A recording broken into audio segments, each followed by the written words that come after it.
Hi, and welcome. Thank you for joining us for Choice and Control in Your Decision Making. We are very glad that you're here, and we appreciate that you are taking the time to join us this evening.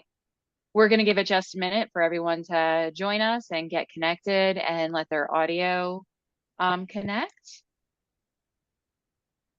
Vision for Equality, Bust Housing Myths is presenting Choice and Control in Your Decision Making this evening.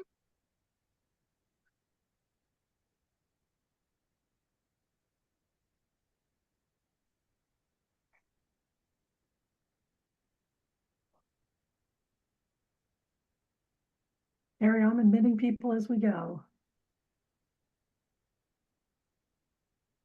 Thank you.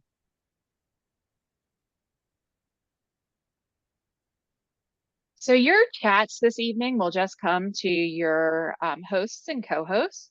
You're able to go ahead and put questions in there. If you have anything that you would like to send us, please feel free to do so. I can't say that we would get to all of your questions, but we will answer what we can as time allows, or we will be using your questions to drive what we cover in the future. We still have a steady stream coming in. We'll get started in just 2 minutes.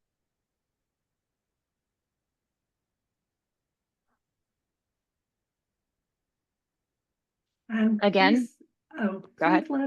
please let us know if you are unable to see the screen with our first slide on it. Yes. So please check your email in your junk and spam folders. You should have received the PowerPoint or the PDF of tonight's slides, as well as some of the Charting the Life course tools that we'll be covering this evening. It is not necessary for you to have these tools in order to participate tonight. So if you did not receive them after checking your junk and spam folder, please go ahead and drop your email in chat, and we'll be happy to follow up by sending those out to you. The chat just goes to the hosts and co-hosts only.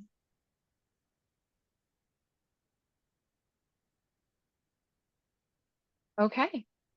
We appreciate all of you for joining us and being here on time. Ernie, are you ready to get started? I am ready to get started. So welcome to Choice and Control in Your Decision Making. Thank you again for joining us tonight. This is a peer-to-peer initiative that will conduct workshops to educate audience to plan for housing, finance homes, and find support and identify service as needed. This project underscores the significance of self-determined choices in housing for individuals with disabilities. As family members and individuals with intellectual and/or developmental disabilities, including autism, we recognize that having a safe and stable place to call home is a crucial aspect of future planning. Vision for Equality, Bus Housing Myths presents Choice and Control in Your Decision Making.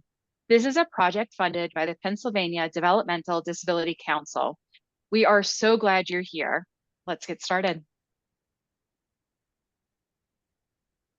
So tonight we're going to talk about having choice and control, specifically around independent living and housing options, different levels of support in making those choices, creating experiences and opportunities that will help you live more independently, and then developing a vision for a place that you want to call home. Goals to provide accurate information and viable housing options outside residential settings, while providing those choices and control to individuals with intellectual disabilities and/or autism and their families. David Gates is our content expert and consultant. David has represented and worked with individuals with developmental disabilities and their families and support groups in federal and state courts, administrative agencies, and the Pennsylvania legislature since 1976. David was a member of the Office of Developmental Programs, Information Sharing, and Advisory Committee, as well as the project lead for Pennsylvania Developmental Disability Council's grant on housing transition tenancy sustaining provider training. David was a project lead on the Urban Housing Options Demonstration Project grant and is currently consulting with us here at Vision for Equality Bust Housing Myths. David provides waiver-funded housing transition and tenancy sustaining services through Terrapin House, a family-directed provider. He has participated in the development of 7 licensed residential microboards, a home owned jointly by 3 waiver participants, an apartment house developed with subsidized units specifically with a preference for individuals with developmental disabilities and other family and self-advocates directed housing models. He has presented at 25 workshops on housing options throughout the state since 2010. Please note at the end of this presentation, there will be a poll to determine the date and time for a conversation with David Gates on the alternatives to guardianship, exercising your choice and control in decision making. Good evening. My name is Ernest Roundtree. I go by Ernie by short. I'm a self-advocate with a disability that lives independently, and I'm also the co-lead of this project. Hi, my name is Gabriel Smaglick. I work for Vision for Equality, and I'm working on this grant, Bus Housing Myths, to learn about housing options for me and my significant other. Good evening, everyone. My name is Tina DiBiaso. I also work for Vision for Equality. I live in southeastern Pennsylvania. I am the mother to 3 young adults, the middle of whom was born with an intellectual disability. Good evening. My name's Joan Neri. I'm also part of this grant, which I'm really proud to be a part of. And I've been working for Vision for Equality for nearly a year. So thankfully I have this with you guys. And I'm glad to be a part of this project. Once again, hi everyone, and thank you for joining us. My name is Carrie. Before becoming a mother, my professional background was in Florida and the privatization of foster care. I'm very lucky to be part of Vision for Equality for over 6 years now. I'm constantly learning and growing in ways that help not only my 2 autistic adults, but families that I am fortunate enough to be connected with through this work. And for tonight, we're going to talk about change narratives from here are your choices to where do you want to call home? This is Judith Heumann. She is a legend and the mother of the disability rights movement. And I love her line, what she said, and it says, independent living is not doing things by yourself.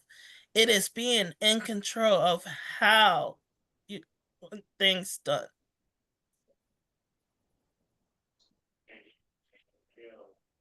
So Gabe, is that what we're going to be talking about tonight?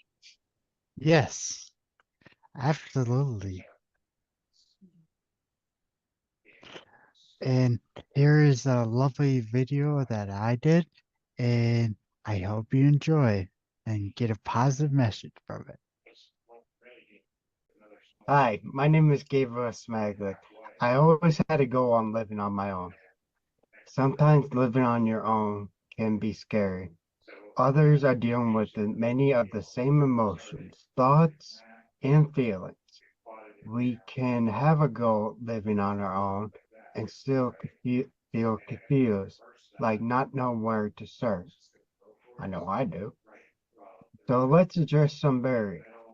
We need to get out of our comfort zone. Begin by taking a reasonable step toward living independently. Maybe the step is learning to cook or learning to do laundry. I know I need help doing laundry. My current step is an apartment on my family's property. It is practice and a safe space for me. It has not changed my want to live independent housing with my wife. I am still working on prioritizing self-care and routine. Sometimes it gets overwhelming to take care of the basic needs like eating on a regular basis. Are responsibilities in life that must be done so we can do the things that we want to do. As I continue to go well, I become more self-confident. I express myself. I love expressing myself. I let others know my wants and my needs. You are your own best advocate. When you know what you need, you begin to learn how to share your vision. I am living independently because I have supports. Even though I do fall at times, I still get back up and try again. And you can too. So true, so true. I want to just take a minute to remind everyone to please mute your background. I'm hearing some background conversation on my end. I don't know if anyone else is hearing it, I am. But- I can hear it. but please mute if you're not speaking or if you are a participant. We appreciate that. So thank you very much. So thank you, Gabe, for that introduction with your video. We really appreciate that. And you know what? Change can be a little uncomfortable, can it? So this Yes. is one model of a way to look at change.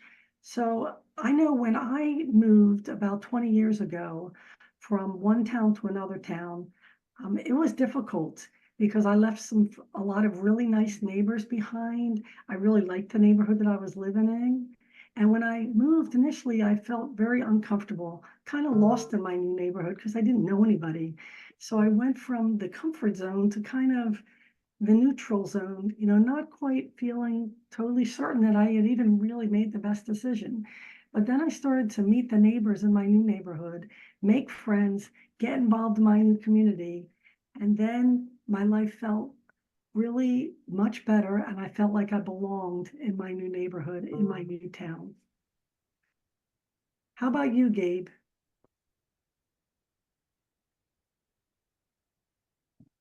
Uh, the one time my family were trying to teach me how to grocery shop, and they were telling me about price comparisons, price per ounce.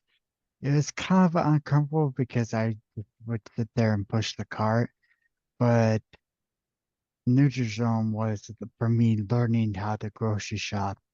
And then the beginning with the new became more promising, and I began to shop for my own. That's a great example. Thank you.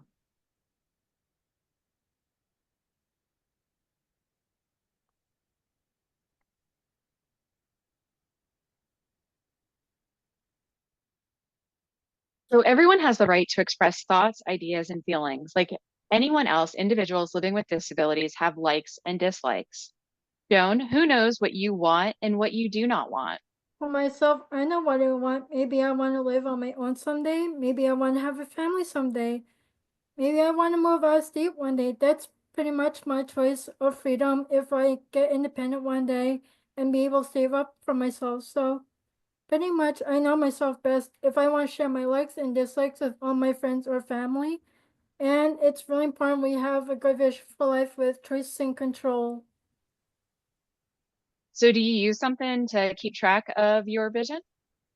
Oh yeah, I definitely have my one-page profile. I have my trajectory and everything pretty much all kept together. So this is the Charting the Life Course Life Trajectory Worksheet. This is where we keep that vision for a good life. Starting with the circles across the bottom, they indicate the lifespan starting from infancy through aging. Then the center is, you'll see this shooting arrow. That's a solid line leading towards that vision of a good life and the things that we do want for our life. And that goes across our lifespan. So any of our experiences that we have, they can either take us toward our vision for a good life, or lead us towards the things that we don't want in our life. And that would fall below this solid arrow. So, as Joan said, she knows herself best, as each of us do, and it's important to be able to take a look at our vision. Ernie, can you share something that is part of the vision that the team came up with? Sure. The team came up with having a comfortable home and entertaining family and friends to come over and having enough money to pay bills on time and still have fun and also be safe and healthy. Okay. So, Ernie, did you always know how to entertain and have friends over and to cook for them? In the past, no. But in the future, when I started doing the Charting the Life course, I've had my teammates over from Special Olympics over, watching a movie, and sometimes I have snacks for them, and we just have a good time and play cards. So over time, we learn new skills and we practice, or we find ways to support ourselves as we learn our likes and our dislikes. And starting with that vision and not what the system has to offer is so powerful, because we take this vision and we're able to share it in our individual support plan meeting. We're able to share it with our individual plan for employment, and we're able to share it with housing transition and tenancy service meeting, with our destination and our preferences, showing them what we want for our everyday life. Ernie, what happens when a barrier bubbles up? Is there a place that we put that here on the directory? Absolutely, and it goes what I don't want.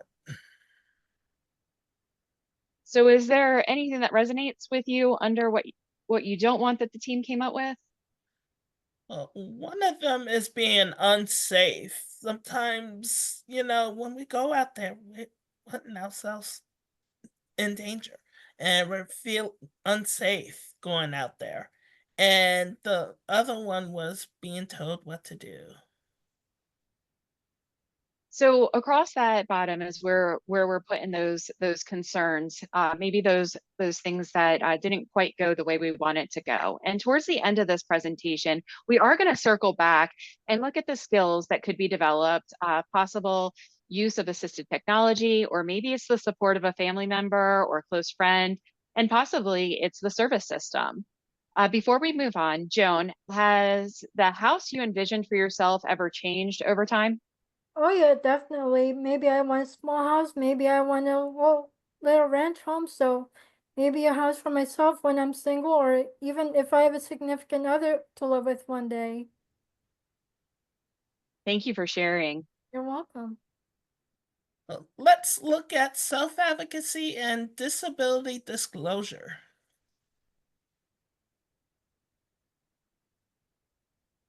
Gabe, why is self-disclosure personal?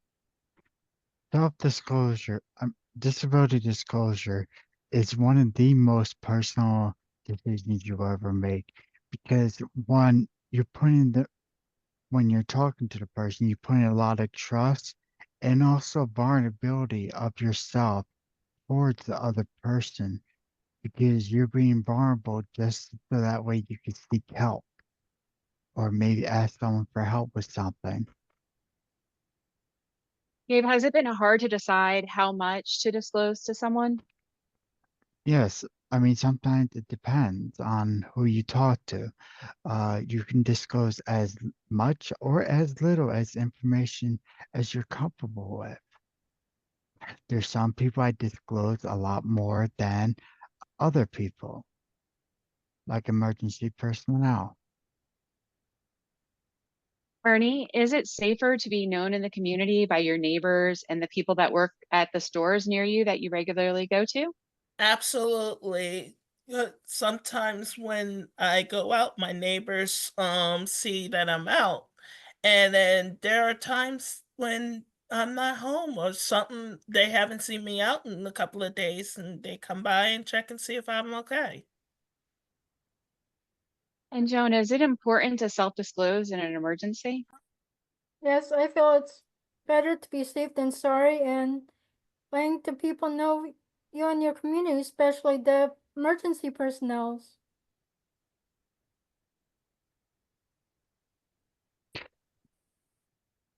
I love this slide. Uh, th- this slide was part of the Pennsylvania Youth Leadership Network. For those that are visual impaired, I'm gonna describe the slide for you. Self-advocacy skills. Imagine a circle that's divided into thirds, and one side is learning, one side is choice, and one side is speaking up. So learning. First, I personally use like pros and cons sheets. I always ask for advice of people to see what before I make ultimately my choice. And second is the choice of my decision. It's always up to me to decide, but then of course once I decide, then I have to speak up about it and speak up and let your choice be known.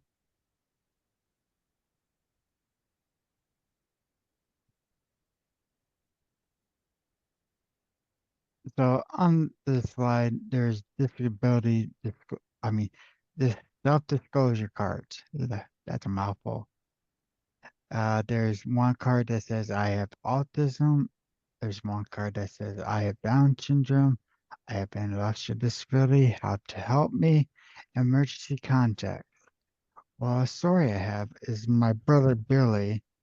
Uh, basically, he had one of these cards, and it was in his bag. And basically, he had a seizure when he was at Walmart at the grocery store when he was checking out, and uh, the worker didn't know what what what happened to him.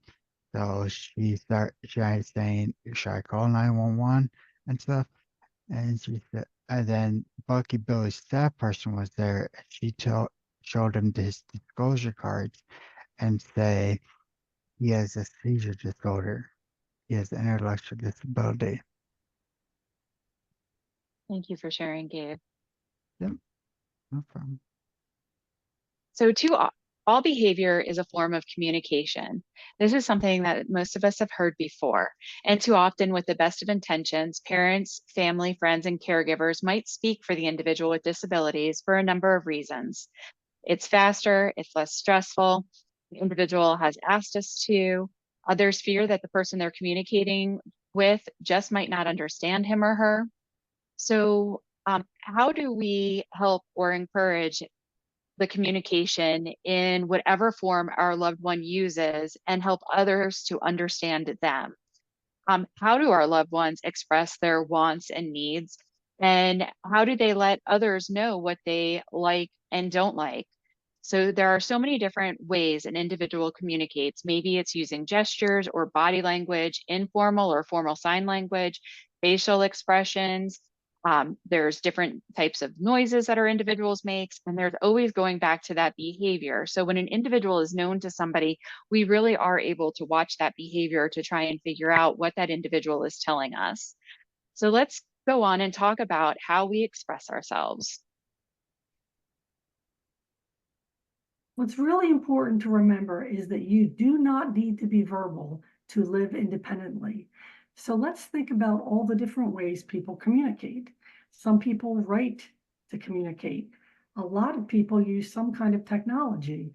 It can be as simple as an iPhone, an iPad, or a tablet, or a lot of other more complicated electronic devices. Some people use communication cards, which can be as simple as a yes/no card, or there's something called a PEX system, which are little icons that have different meanings that someone can point to, or someone can pull the card and show somebody else. But remember, you do not need to be verbal to live independently. However, being able to communicate is a huge part of being safe in your community.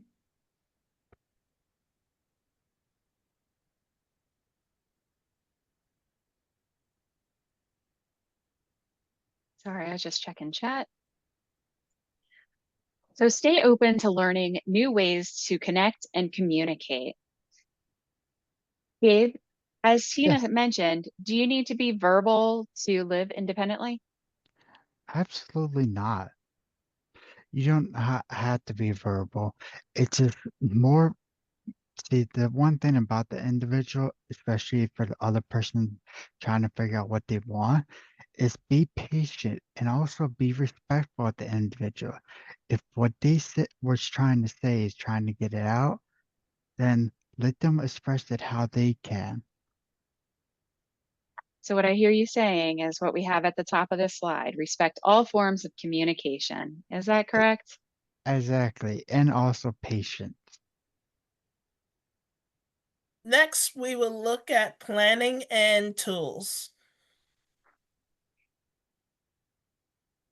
So everyone needs other people in their life to help support them. These people can be family, people that are blood related to you, or they can be people that you consider family because they love and support you. You can choose your own circle of support, whether it be blood relatives or people you choose as family to help you when you need it. Right, Ernie? That's right.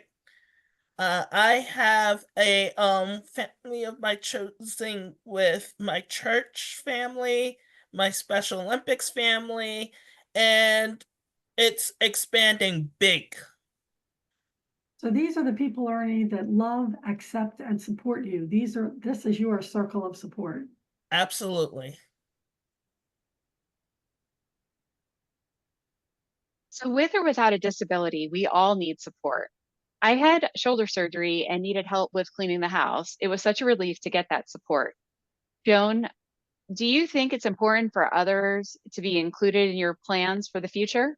Definitely. Thankfully, I have my mom, my brother, my sister-in-law, and my boyfriend that's always there for me whenever I need him, and my close friends that are close to me. So I have them as secure and safe places to go to and safe people I can really trust. And so do I. I have some medical issues that need to be addressed. So my husband and I discuss what needs I have that I need met or that he might need met. So it's always important to include the family that you choose as part of your planning as you're looking at what comes next.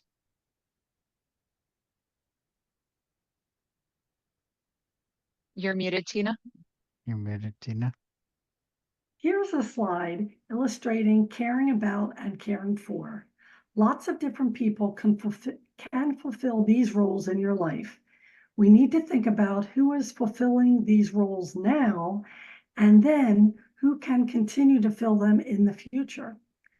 Caring about is the emotional support and love that families offer to one another.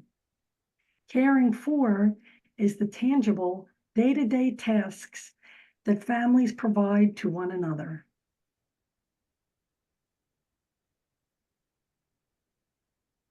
So this is one of the many Charting the Life course tools that are available to help you talk about living independently in your community. This tool is called Mapping Family Roles. It's broken down into the caring about section, which is the affection and self-esteem we hold for one another. The repository of knowledge, which means how much someone really knows about you and how to best support you. And then about a lifetime commitment, who is going to be there in the long run to really care for you and help you. The second section is caring for. Who is providing the day-to-day care that you need, helping with your banking, helping you cook your meals if needed, helping you do the wash. Material and financial needs. Who helps you with your banking, possible Social Security, etc. Who's the facilitator of inclusion and membership? Who helps you be an active member of your community, helps you be involved in any clubs or organizations that you want to be in to build new relationships and keep old relationships? And then who helps you really advocate for support during any planning meetings you may have and your individualized support plan and any other meetings? So along with the tool we just looked at, here's the tool that's actually called Mapping Relationships. So take a look at this tool and really use this as a starting point to think about who serves in this role now. So in the caring about section, who right now is offering either you or your loved one that love, affection, and trust? Who spends time and creates memories with them? Who knows about their personal interests, their traditions, and their cultures? And then looking ahead, 5 years down the road, 10 years down the road, 20 years down the road, who is going to fulfill that role if the person that is doing it now can no longer do it? Then the third column, next steps, is the person that is going to be fulfilling that role in the future.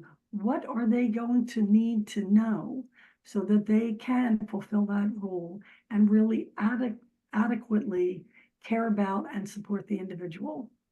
So same for the caring for section. Who's providing the day-to-day supports right now? Who's ensuring the material and financial needs are met? Who's connecting the individual to meaningful relationships, building friendships, keeping those friendships going? And who's helping them advocate and make important life decisions?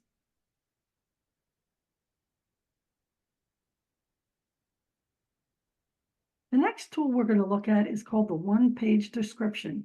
Gabe, you're going to help me out with this one, right? Yes. So this has 3 sections in it. The first being what people like and admire about me or my loved one. The second, what is the most important to me or my family member. And the third, what are the best strategies to support me and my loved one? How do you use this tool, Gabe? I use this tool a lot, and I share it with everybody that it has impacted in my life. Basically, if I have a new landlord to visit, if I'm meeting a new landlord, then I give it to him so that way he knows some stuff about me. Like for how to best support me, it's like reminders to turn off the stove. Sometimes I need a little bit of reminders to turn off the stove because sometimes I leave the stove on. I mean, definitely what's important to me is my privacy. Of course, I would love people to respect my privacy. So the one-page description, Gabe, can be used in a lot of different scenarios. Oh, yes. Yeah, this particular example that we're having is specifically around independent living. But I Yes. loved how you mentioned that you can have other one-page descriptions that you can share with anyone in your life, a doctor, a dentist, a therapist, anyone that supports you. I mean, also, and it's good to have, like, for me, my wife, and sometimes my other family members help me, advise me what other things should I add on to the one-page description. So the document is ever changing, isn't it? Yes. And of course, you're always learning, so it's going to change over time. Thanks, Gabe. It's not said and done. Perfect.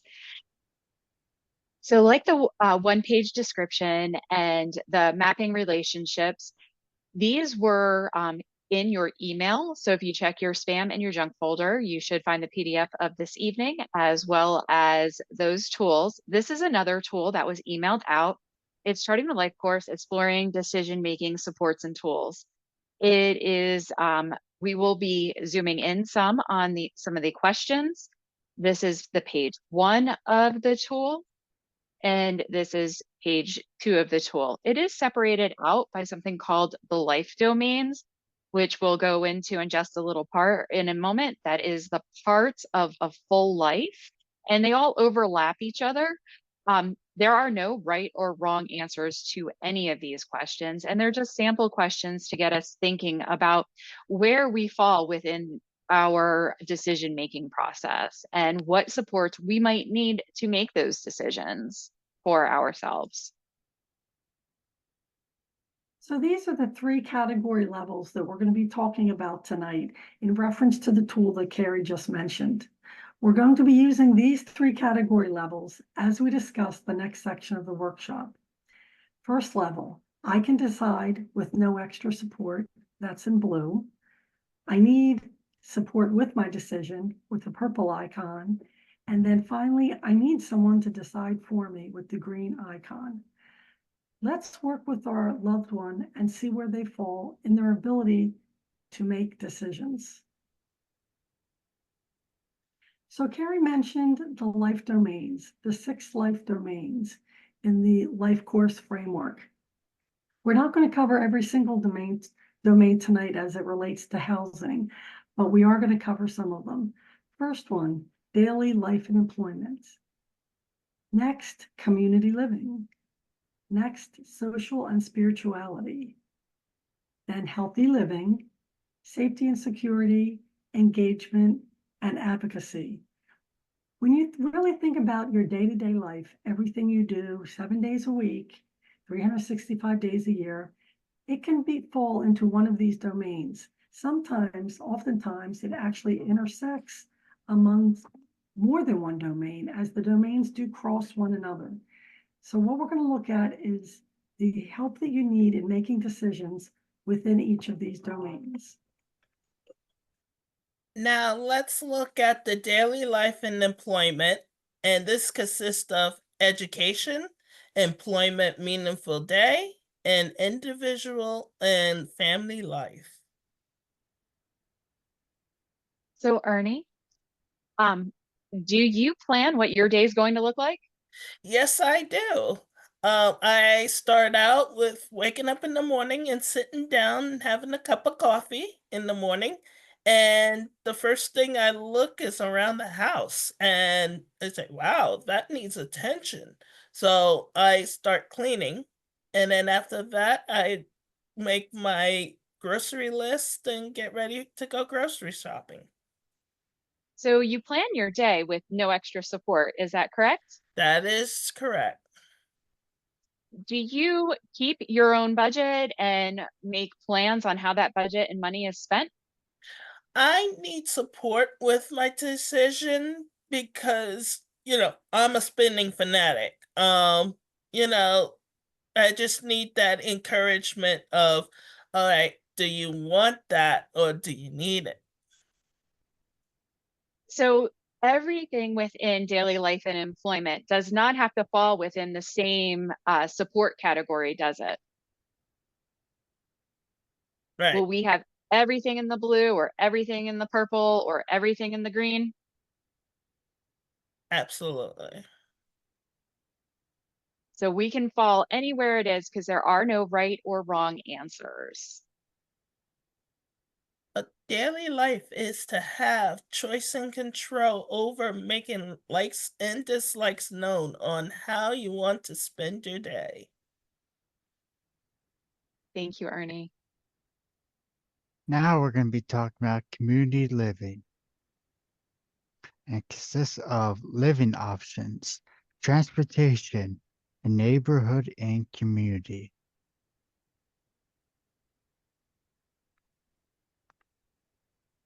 So Gabe, Yes, did you make the decision where to live and who to live with?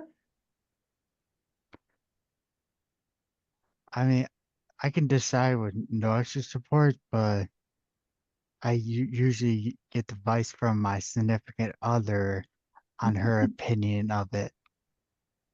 Yep, I like that. How about making safe choices around your home? You mentioned earlier that you may need a little support around turning off the oven. What about locking the doors at night and understanding smoke detectors? Yes, I need support with my decision. Okay, a little support or full support? A little support. A little support. How about how to keep your home and your living space clean and livable? Uh, let's be honest here. I need support with my decision. Okay, that's okay. Honestly, so do I sometimes. Do you decide and direct what kind of supports you get? Yes, All yes, right. I decide with no extra support. Community living is to have choice and control over where, who, and how you will live in the community. So true.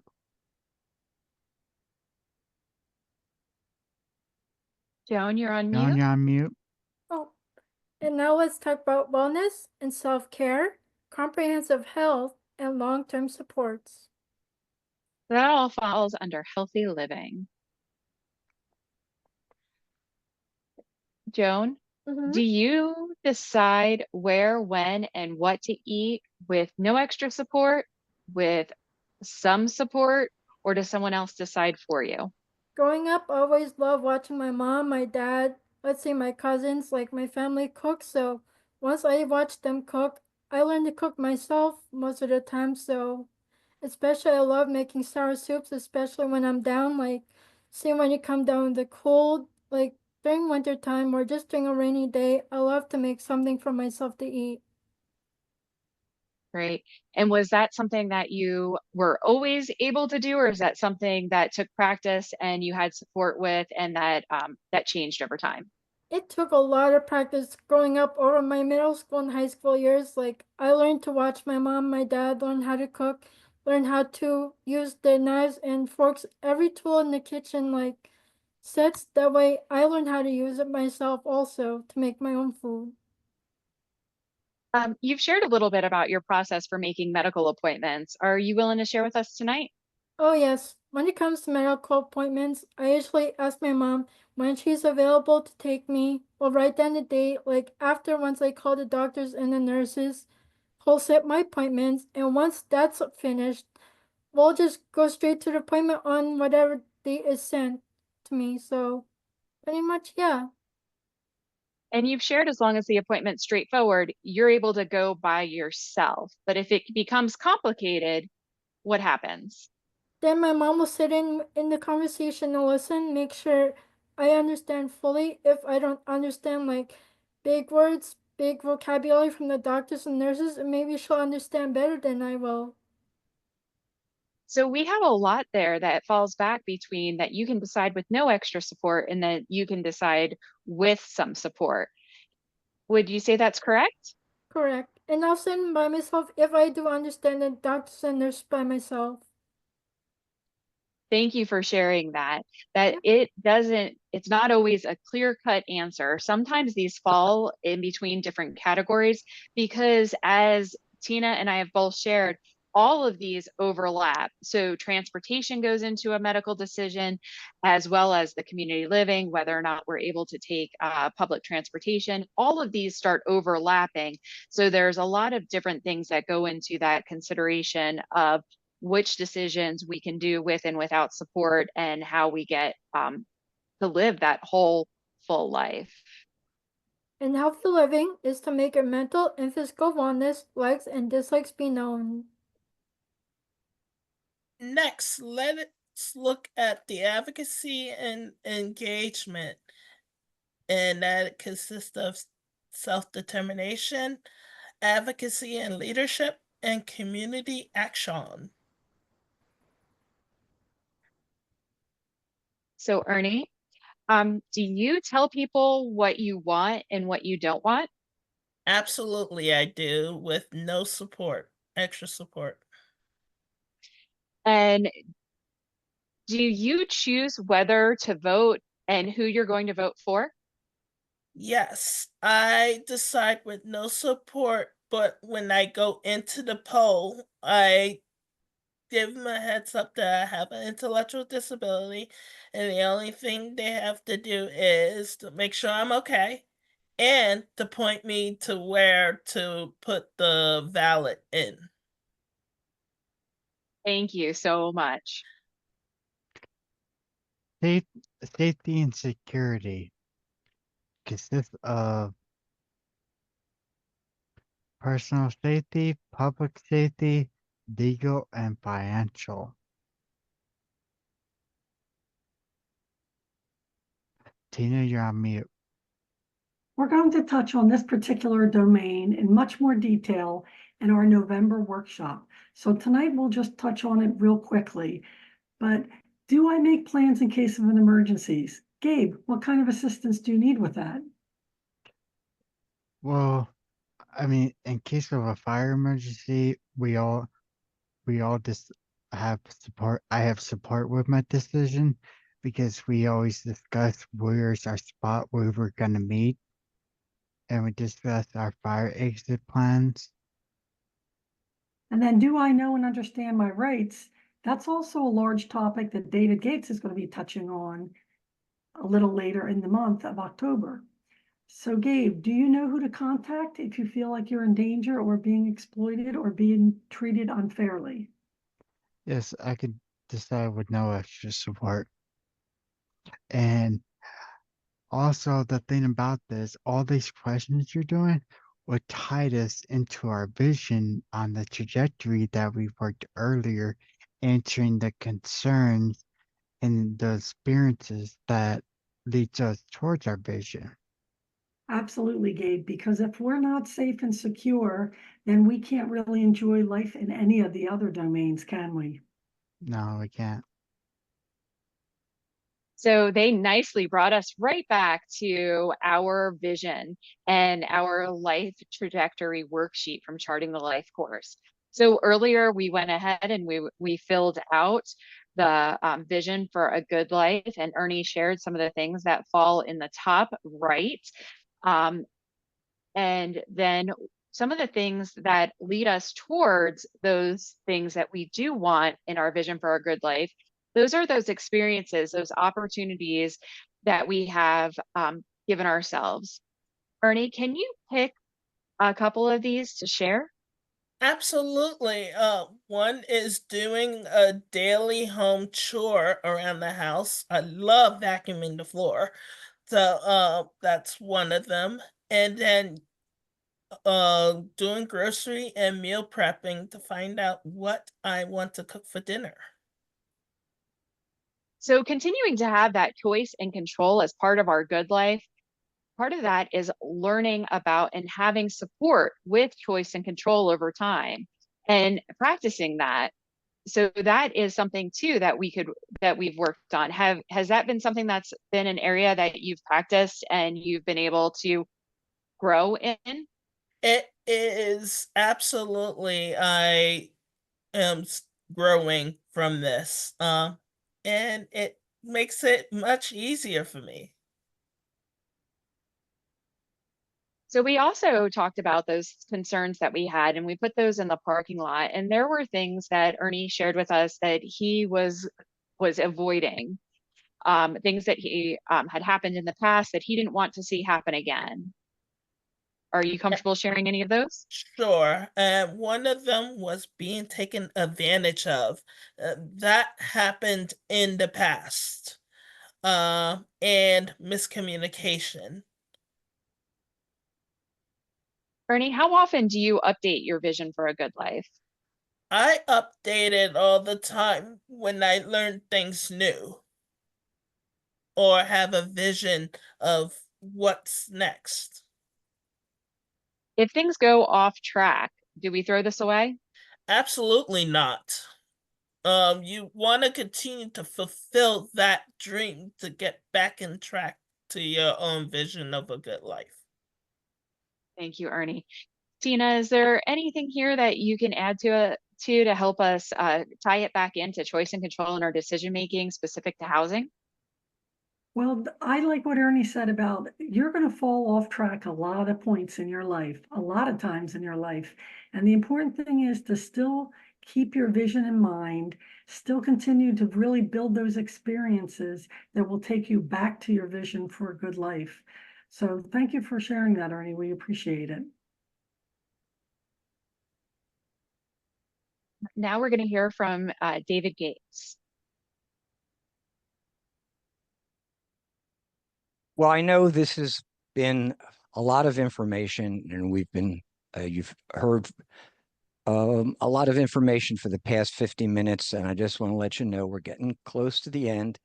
So don't worry, we will get you done pretty soon.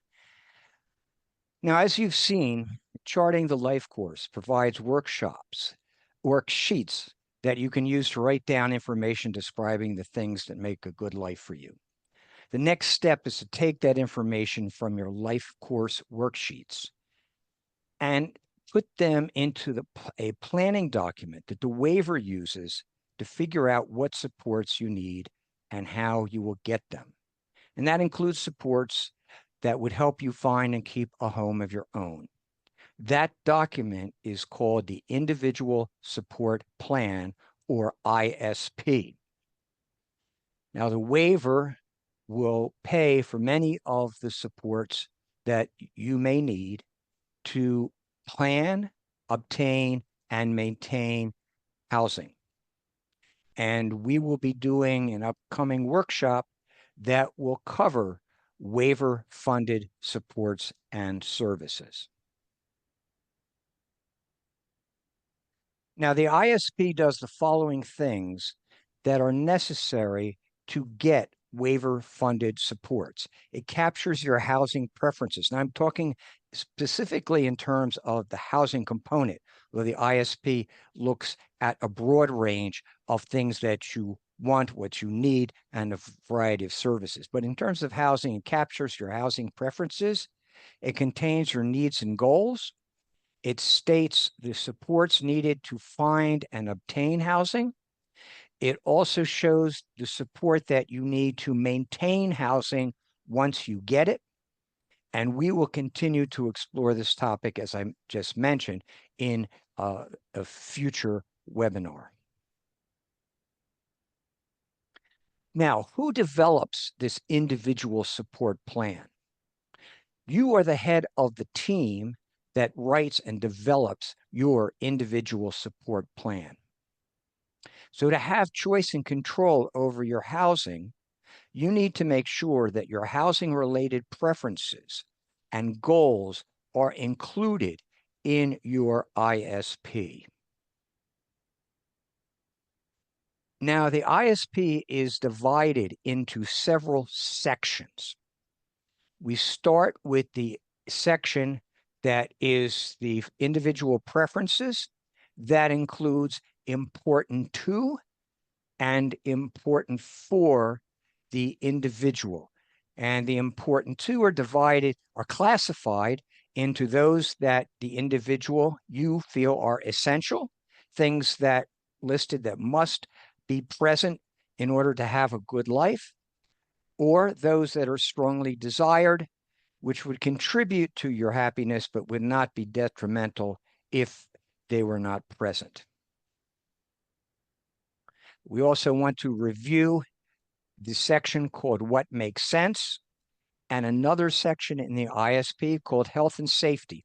All these sections, which you can pull much of the information from your Charting the Life course worksheets and put them in there. But this information is really essential to get to the next part of this.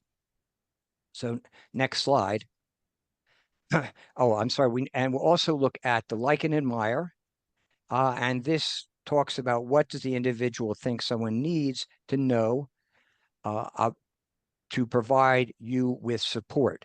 So these are all the information leading up to this section, which are your goals and supports, which is your service section. So we've talked about what you are looking for, what you need, what's important to you. Now we're going to look at what are your goals. Now, the goals are called outcomes, and they are written into a section in your individual support plan called the Individual Outcome Summary. And you should have a goal or outcome that reflects what you want to see in terms of your housing. Next slide. So after those outcomes are written, you and your team determine the services and supports that you will need to achieve those outcomes, those goals. Those are put into the next section in your ISP called the Outcome Action Plan. So in order to have services paid for by the waiver, Those services and supports must be written into your outcome action plan, and they must in turn relate to the previous section where it lists your outcomes. So you list your outcomes, those in turn determine what your outcome action plan will be, and there is where the services are found. Now, we will be providing more information about the ISP process and how to incorporate housing goals and needs into your ISP in a subsequent section.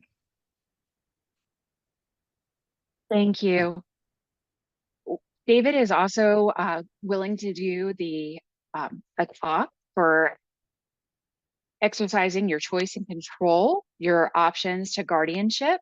Those poll options will be available at the conclusion of the survey for the Pennsylvania Disability Council that will be coming up here shortly.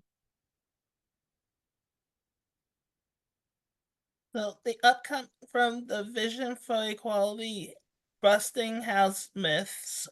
Please note at the end of this presentation, there will be a poll to determine the dates and time to conversation with David Gates or on alternatives to guardianship.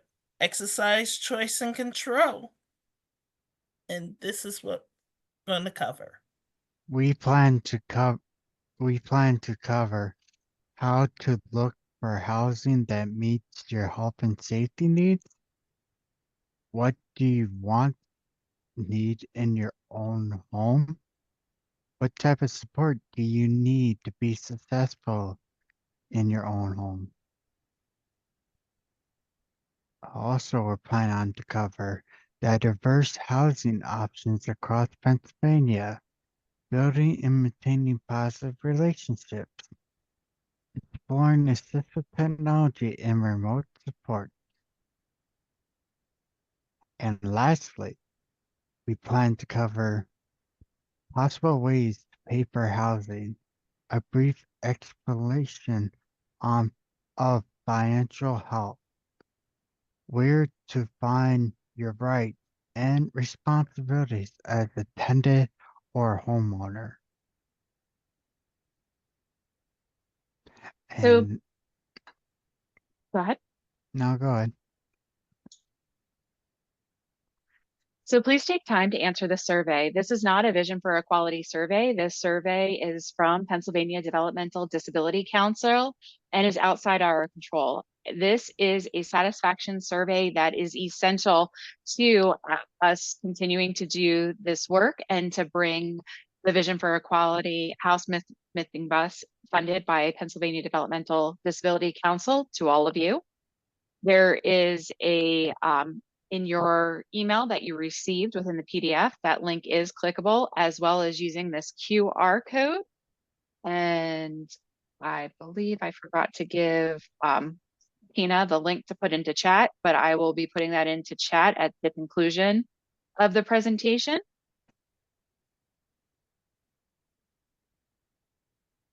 If you need another moment on that, please let us know, drop that in chat, and we can also come back to that at the end. Thanks, Carrie. The next workshop in our series will be addressing safety concerns. It will be held on Wednesday, November 6th at 7 p.m. You can register for the next session using this barcode or by visiting the visionforequality.org website.